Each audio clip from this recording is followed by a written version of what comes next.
Hey guys, welcome. I am Scott and I'm here at Dallas Vintage Toys. I'm sort of the G.I. Joe expert here. I've had most of the toys in my personal collection throughout my lifetime. And I also work with Star Wars, Rambo, and also the He-Man and Masters of the Universe. All the fun stuff I had as a kid. So if you'll follow me here, one of the things that we do here is we buy collections and we put different parts together from different things. And recently we had a G.I. Joe collection come in that I thought was just incredible. I mean, again, I've been doing this for a long time. This one really blew me away.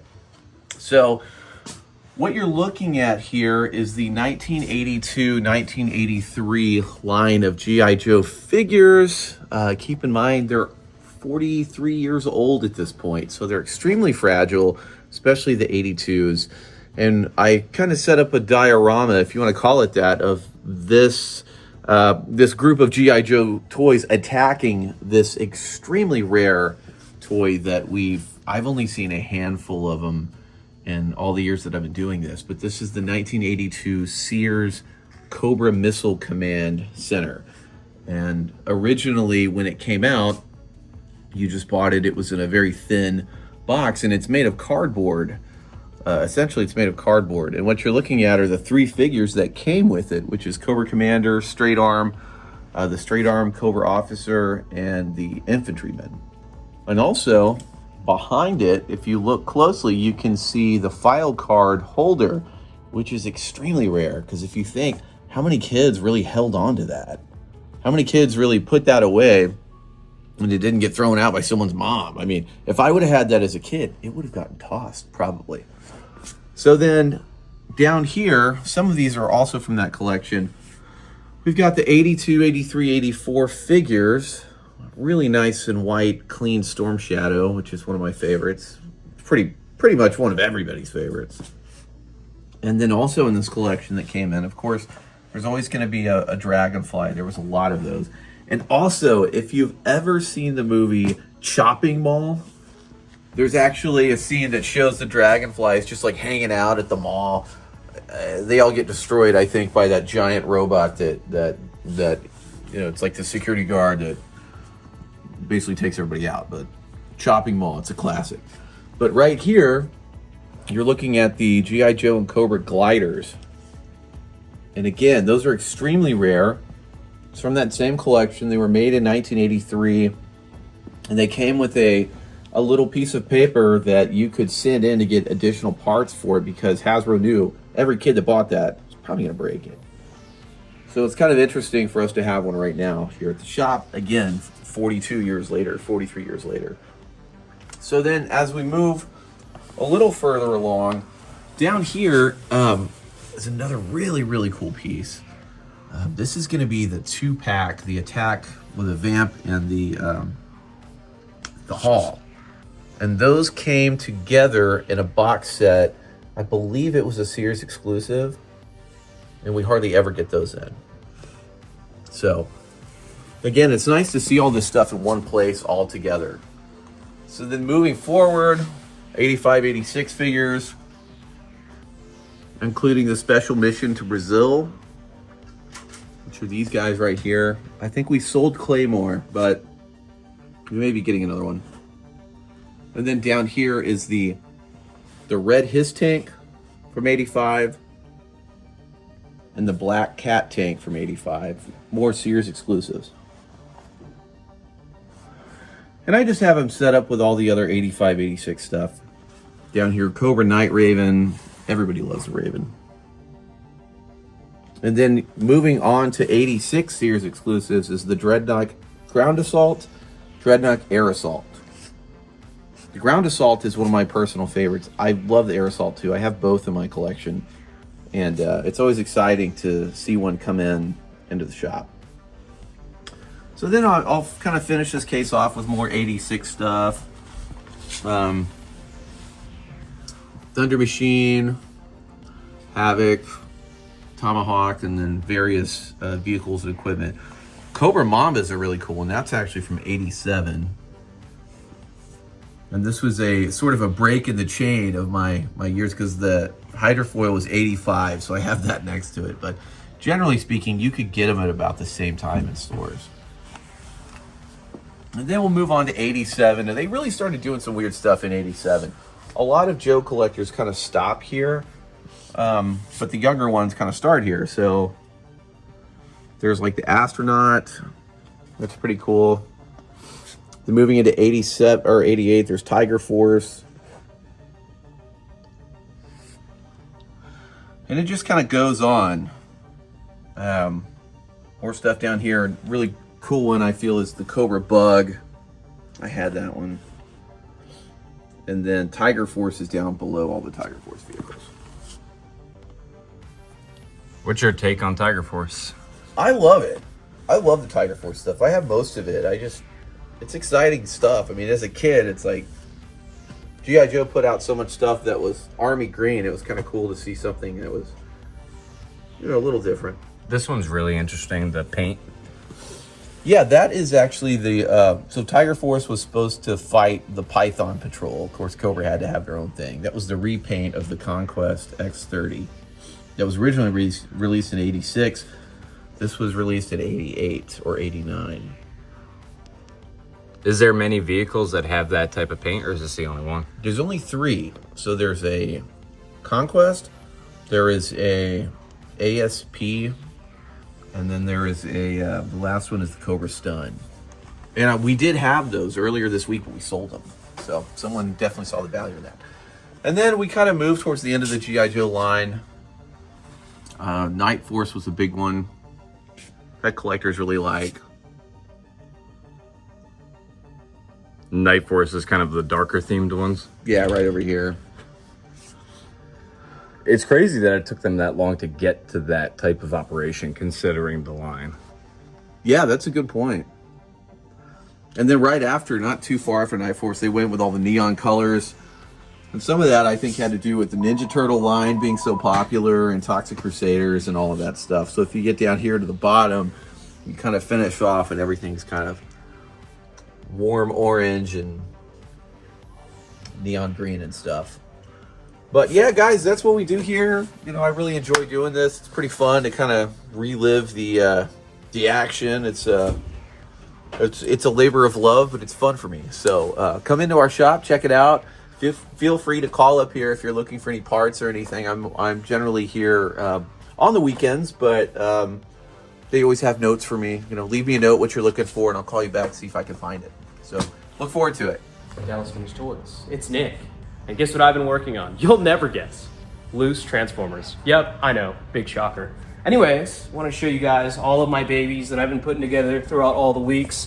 We've got everything. We've got Legacy. We've got some Gen Selects. We have everything all the way back to Energon and Cybertron, which I will be showing you guys in a second. But guys, bask in the glory of all these Transformers. They were hiding in the back, and I had to go save them. And I had to rescue them, put them together, and slap them out here so that they'll be ready for you guys. I'm very excited for you guys to come on down and check it out.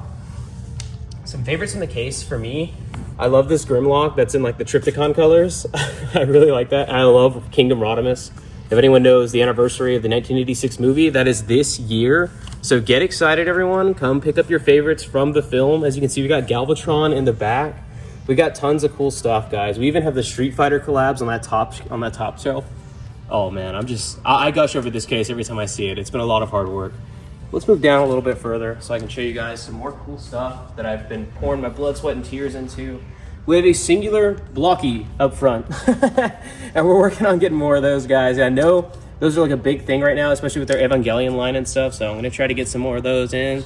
We got another Galvatron and a ton of older combiners down here. I think we have a Legacy Minosaur. We have the Power of the Primes, Volcanicus.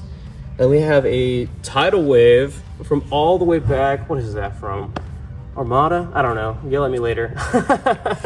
Tidal Wave was never my favorite, so I couldn't figure that one out. But yeah, these are all really cool though. I'm really happy with how this came out. The lighting on these, like, sometimes the LEDs hits the light piping just right. It's really cool. I sound like a big nerd right now, but I am a big nerd, so I won't even fight that. We got some of the Super 7s over here too. I think that's, what do we got? Optimus back there. We got another Optimus with the basketball in hand. He's ready to go play for the Lakers too. Why not? We'll trade him in there. G2 Megatron on there for the Super 7s. But yeah, I think Honestly, comment down below, guys. Who's your favorite Transformer from what generation, what series? We're gonna move it on back and we're gonna keep looking at some stuff. It's gonna get more and more vintage as we get there, but our actual vintage Transformers are on the website, so peep that. We have a, oh, check this out, guys. Commemorative G1 cup right there. That's pretty cool. Look at that blue one right there. And then we have, what is that, blaster in the back. Oh man, it's a fun shelf. That Optimus back there, right there, that big one on the bottom, he actually shoots rockets. If any of you guys had that as a child, comment down below, because that was actually a really cool toy. So I would love to know any of your fun stories with those little rockets that shoot out. As you can see, we've already got gaps in this case because they have been selling. Since we put them in here, they've just been selling like crazy. It's like throwing a chum in the water, dude. The sharks are going nuts. Here we go, we got Power Glide over here. This one's really cool with the translucent greens. So yeah, that's another, I think that is also Tidal Wave. He just was a special edition one. It came with a bunch of different accessories. I really like Tidal Wave, but he's not my favorite. Like I said, he was never one of my favorites, but he is cool. I think my top three would have to be like Trypticon, and then the Ark, and then Nemesis. Here we go. Get another view, guys. Soak it all in. Again, another Legacy Menasor. You don't see those every day. Now that they're getting reissued, I guess a lot of people have just started to let go of theirs, but I'm more than happy to take them on. I love Legacy Menasor, and I know a lot of people have been struggling to get that one. So bring them on in if you got them, and we got them here. You got another Target collab back there as well? Yeah, well, that's actually one of the NASCAR ones. They tried to, I think it's from one of the movies, but they tried to make it all look like a NASCAR. And so it has all the logos and stuff on it. And we got some more stuff over here that's really cool. What is that? Oh, Bruticus Maximus in the back over there. Then we got some Energon. We got some Cybertron. We got a lot of Studio Series and modern Transformers, which I'm really proud of. I love those. Those are really awesome. And yeah, guys, come on down and enjoy them with me. Partake in this Transformer adventure, and I look forward to seeing all of you guys later. What's up, ladies and gentlemen? Welcome to Dallas Vintage Toys. We have been restocking the case, so we've been buying 70s and 80s toys like crazy. Y'all been listening to me, and thank you. So here we have the Star Wars, Empire Strikes Back, Return of the Jedi, first 79 figures. And then we also have the Dianoga monster, a Wampa we threw in there. Hey, play that funky music. We got the Max Rebo band right there. And then we got in some little tchotchkes. We got some belt buckles, shoelaces from 1983. We got the Burger King glasses from 1980 and 1983. We got the Omni soap containers. As I know, slimy mud hole, you really want that Yoda to lather in your hair. I just got my hair cut yesterday, so I'm ready for whatever Master Yoda uses for 800 years. We got the Wicked the Ewok board game. We got some 12-inch Boba Fett. We got a couple Hoth play sets there. And we set up a little Jabba display here. Scott is trying to be funny, put a Gonk droid in the I don't know if that's seen accurate or not, but we got a TIE Interceptor. We got an A-Wing. We got the Melway Display Arena. You can put all your figures on that. We have a blue lightsaber snap cape molded face Luke Jedi. We got the Death Star playset. Looks like we got lots of the Imperials right there. We got the B-Wing fighter. We got in an Imperial shuttle. We found a few of those in the back. And one of the hardest to find display cases is the Return of the Jedi one. Why, you might ask? Well, they already had the laser rifle one. They had the C-3PO case, the Darth Vader case. And they were kind of weaning those out because they had the Star Wars, the ESB, the Transition ESB. Then we have the Ewok Village playset with a couple of speeder bikes right there. Kind of made it scene accurate there with some Force Ghosts up there. I see what Scott's doing. Then we got some the Rebels on this side, and I'm going to need to talk to Scott. We need more of an Imperial Force over there.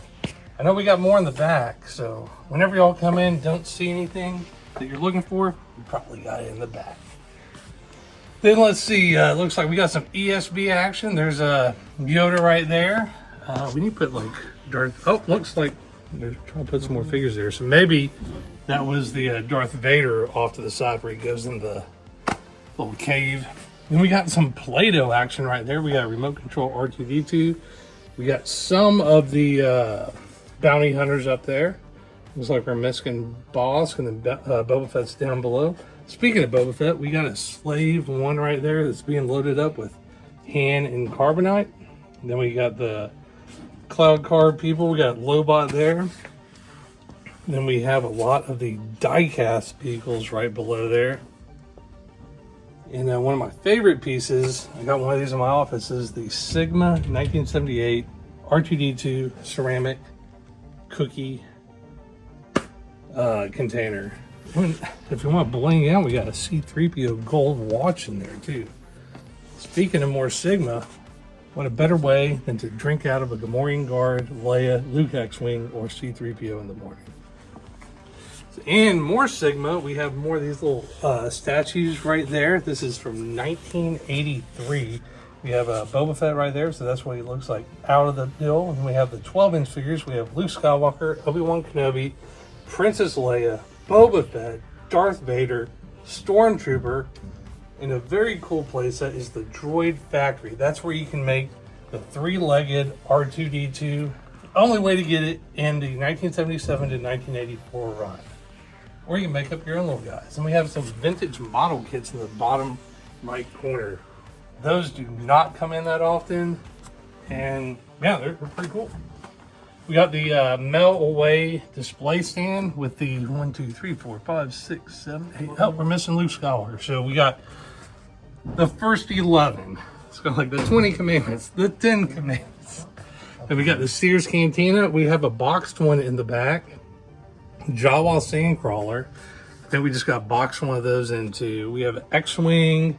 We got the Land of the Jawas. We got Patrol Dewback. Different TIE fighters. We have the Imperial, the Battle Damage, the Darth Vader, Y-Wing, Imperial Cruiser. We got the Imperial Tac Base, the Turret Probot. We got the Battle of Hoth. Scott's finding all these wampas. You thought they smelled bad on the outside? Come on in and check them out in person.